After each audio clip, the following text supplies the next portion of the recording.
오늘 말씀은 창세기 41장 1절에서 16절까지 말씀입니다. 하나님께서 답을 하시리이다 라는 제목으로 함께 나누겠습니다. 오늘 말씀의 시작은 이렇습니다. 바로가 꿈을 꾸는 사건을 통하여서 하나님의 뜻을 나타내시는 장면으로 시작을 합니다. 1절부터 보면 만 2년 후에 바로가 꿈을 꾼즉 자기가 나일 강가에 서 있는데 보니 아름답고 살찐 7 암소가 강가에서 올라와 갈밭에서 뜯어먹고 그 뒤에 또 흉하고 파리한 다른 7 암소가 나일 강가에서 올라와 그 소와 함께 나일 강가에 서 있더니 그 흉하고 파리한 소가 그 아름답고 살찐 7 소를 먹은지라. 바로가 곧 깨었다가 이 한 장면을 꿈속에서 보게 되죠. 근데 그게 나일 강가입니다. 그러니까 애굽에 일이 일어난다는 것을 보게 되는 것이죠. 그런데 살찐 암소가 7마리가 있었는데 마르고 흉한 7 암소가 나와서 이 살찐 암소들을 잡아먹었다라는 것이죠. 그거 자체가 이상한 것입니다. 소는 원래 풀을 뜯어먹는데 갑자기 소가 소를 잡아먹었어요. 그 다음에 다시 5절 말씀에 보면 다시 잠이 들어 꿈을 꾸니 한 줄기에 무성하고 충실한 7 이삭이 나오고 그 후에 또 가늘고 동풍에 마른 7 이삭이 나오더니 그 가는 7 이삭이 무성하고 충실한 7 이삭을 삼킨지라. 바로가 깬즉 꿈이라. 아침에 그의 마음이 번민하여 사람을 보내어 애굽의 점술가와 현인들을 모두 불러 그들에게 그의 꿈을 말하였으나 그것을 바로에게 해석하는 자가 없었더라. 한 줄기가 나왔다고 나와 있죠. 7 이삭이 나왔다라고 나와 있습니다. 근데 그 7 이삭이 나왔는데 그 7 이삭이 마른 이 줄기에게 잡아먹히는 장면이 나오게 됩니다.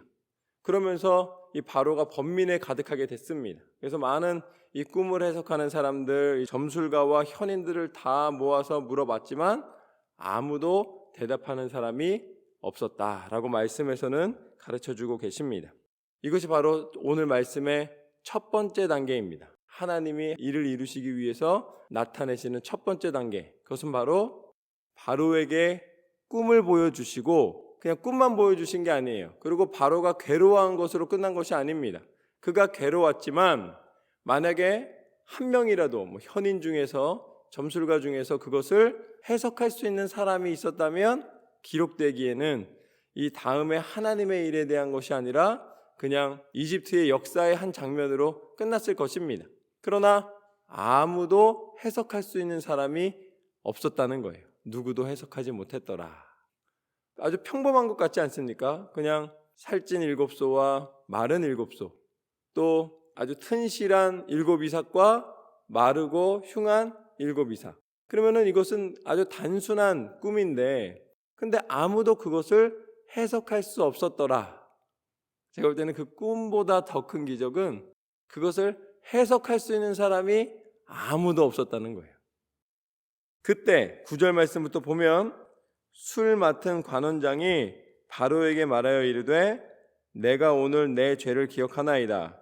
바로께서 종들에게 놓아사 나와 떡 굽는 관원장을 친위대장의 집에 가두셨을 때에 나와 그가 하룻밤에 꿈을 꾼즉 각기 뜻이 있는 꿈이라.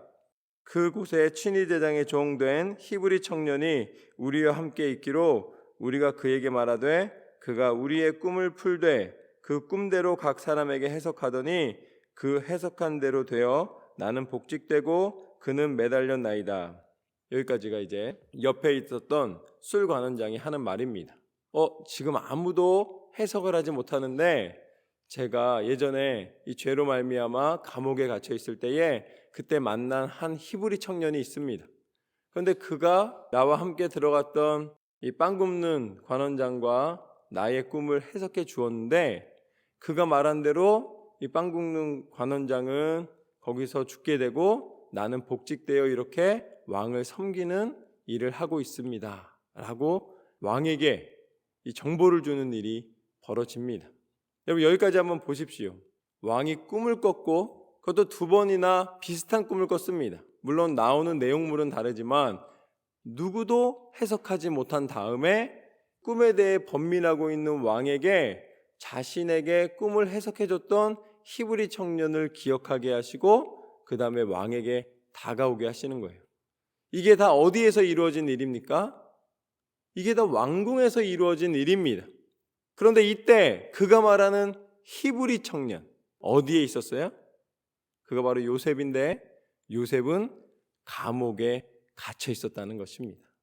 여러분, 요셉이 그 감옥에서 있을 때에 얼마나 억울한 상태입니까? 자기가 지은 죄는 주인에게 충성한 것밖에 없어요.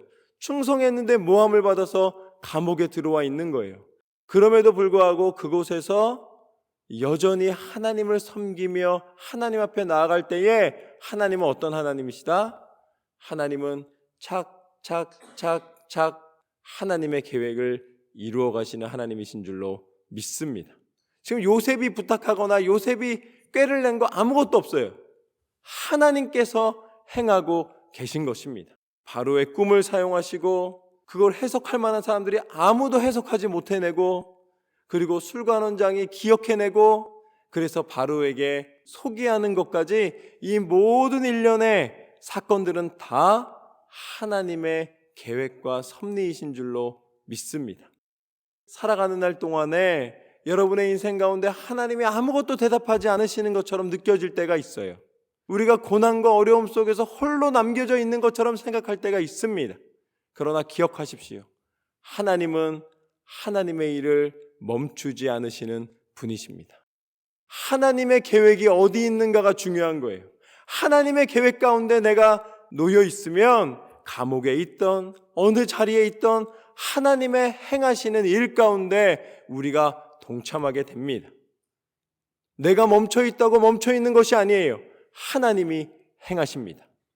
그래서 오늘 말씀 가운데 보면 14절 말씀부터 보면 이에 바로가 사람을 보내어 요셉을 부르매 그들이 급히 그를 오게 내놓은지라 요셉이 곧 수염을 깎고 그의 옷을 갈아입고 바로에게로 들어가니 바로가 요셉에게 이르되 내가 한 꿈을 꾸었으나 그것을 해석하는 자가 없더니 들은즉 너는 꿈을 들으면 능히 푼다 하더라.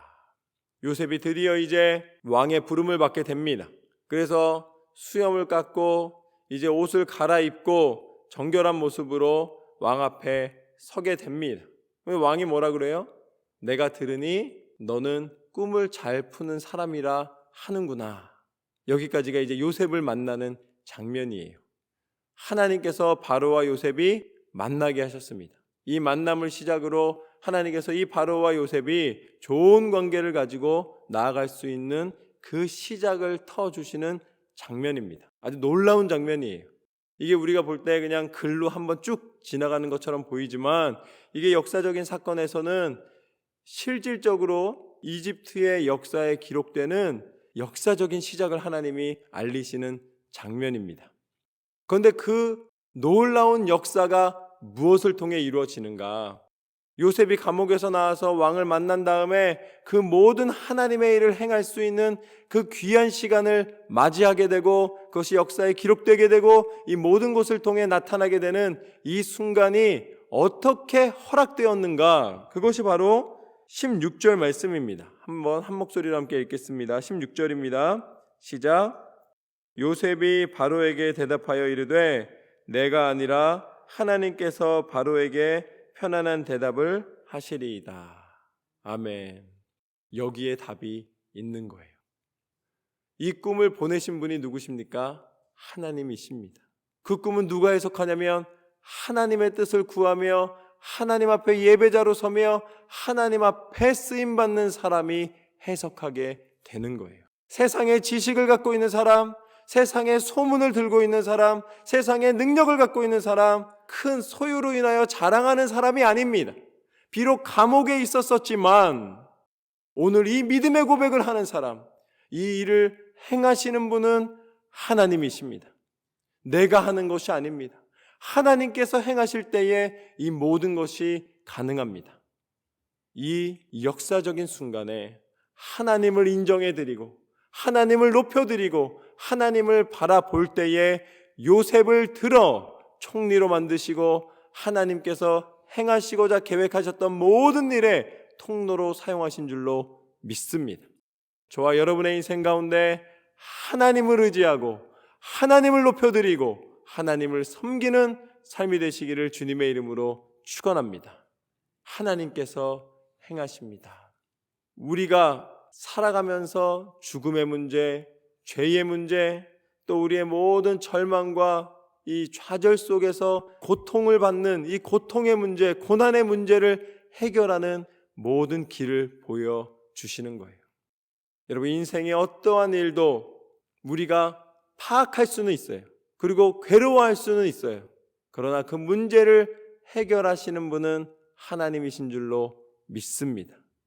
그래서 우리 가운데 우리가 도저히 풀 수 없는 생명의 문제, 죄의 문제를 해결해 주시기 위해서 하나님께서 행하신 하나님의 방법이 있습니다. 그것이 무엇인가? 바로 그것이 당신이 직접 우리와 똑같은 육신을 입고 오셔서 우리를 대신해서 모든 죄의 질고를 담당하시고 십자가를 지시면서까지 우리에 대한 사랑을 나타내신 예수 그리스도이신 줄로 믿습니다. 우리가 행한 것이 아니라 예수 그리스도의 십자가의 능력을 통하여서 우리의 모든 더러운 죄를 씻어주신 줄로 믿습니다. 예수 그리스도의 부활과 생명의 능력 가운데 동참함으로 말미암아 우리는 천국의 소망을 품을 수가 있게 되었습니다. 이제 우리의 인생은 내 힘과 내 소망과 내 능력이 아니라 오직 하나님께서 행하신 일, 예수 그리스도의 구원의 능력을 통하여서 우리를 살리시고 우리 가운데 하늘의 비밀을 보이시고 하나님의 능력을 나타내시는 줄로 믿습니다. 그 말씀을 의지하여 하나님께서 행하시나이다. 오늘 하루 매 순간마다 믿음의 고백으로 승리하시는 저와 여러분의 삶이 되시기를 주님의 이름으로 축원합니다.